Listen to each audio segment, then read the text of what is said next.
Good day, mga ma'am at sir. Ika-10 araw na po ng ating sisiw ngayon, at eto na po yung huling araw ng brooding day namin.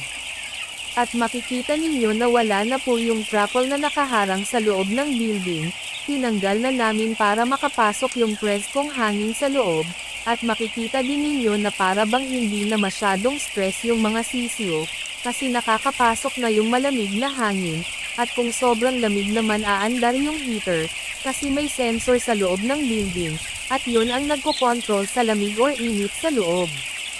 Kung sobrang init naman aandar yung blower fan, para ilabas yung sobrang init, at habang patuloy na lumalaki yung sisiw mag-iiba din yung temperature sa loob. At habang lumalaki yung manok o sisiw, palamig ng palamig yung temperature sa loob ng building, hanggang sa mag-harvest.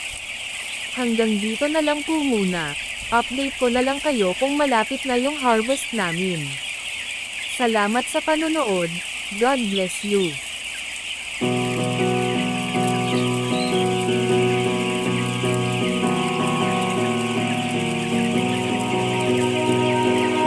You melt the ice behind my stone cold eyes. I turn to ashes, but only just sometimes. Inhale your smoke, but you still act surprised. It's not my fault when we end up capsized.